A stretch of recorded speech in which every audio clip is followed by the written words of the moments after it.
Selamat malam, nama saya Sheila. Saat ini saya bekerja sebagai di perusahaan swasta, namun saat ini saya lagi di tengah-tengah penelitian tesis.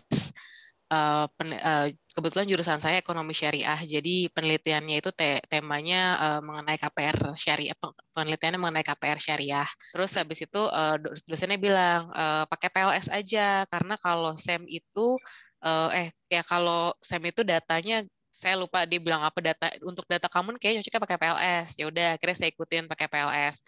Nah, jujur aja background saya nggak ada background statistiknya, jadi benar-benar from the scratch gitu.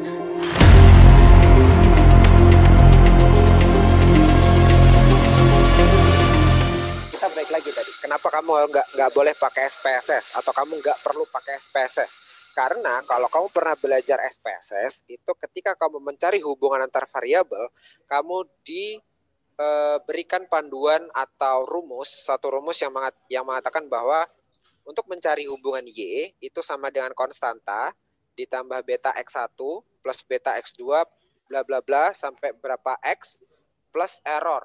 Isn't it? Pernah dengar yang ini? Pernah dengar. Oke. Nah, ini hanya diperlukan atau hanya dapat digunakan untuk satu variabel Y. Sedangkan kamu punya dua variabel Y. Yang satu adalah attitude. Kenapa attitude dibilang variabel Y?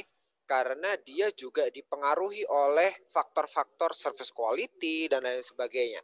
Oke, jadi ketika kamu menempatkan dia sebagai mediator, itu ada tiga dia. Posisinya punya tiga posisi. Dia dipengaruhi, dia mempengaruhi, dan dia memerantarai. Oke, jadi secara basic bukan nggak bisa ya. Kamu harus pecah. Kalau dia SPSS, kerangkanya harus dipecah. Let's say Y di sini attitude dulu nih. Attitude sama dengan beta service quality, bla bla bla plus error. Ini regresi yang pertama.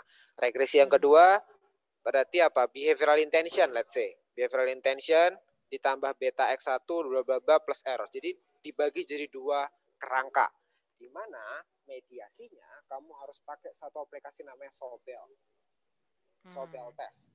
Nah, ini nggak lagi make sense untuk memecah kerangka karena kamu membuat satu kerangka ini kan dalam dalam dugaan yang one time gitu, mestinya one time thinking. Kalau kamu pecah jadi two times thinking. Jika let's say kayak mobil, ban depannya jalan dulu, sejam kemudian ban belakang. Kalau pakai SPSS, ya.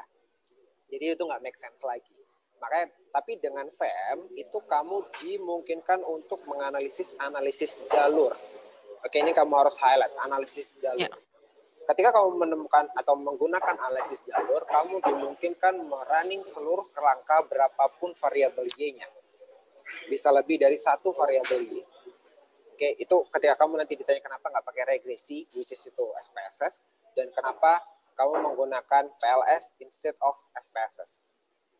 Gitu ya, itu yang alasan yang kamu bisa pegang. Nah, SEM berarti kita udah mengerucut nih ke SEM, berarti harus SEM karena kerangka kamu ada 2Y.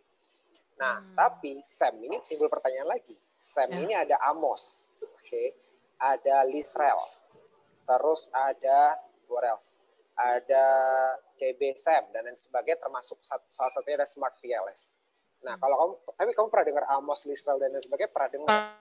Pernah, tapi nggak pernah pakai AMOS, cuma pernah pakai SPSS. Oke. Nah, yang membedakan antara Smart PLS dengan software SEM lainnya, itu yang pertama, ini kecukupan sampel.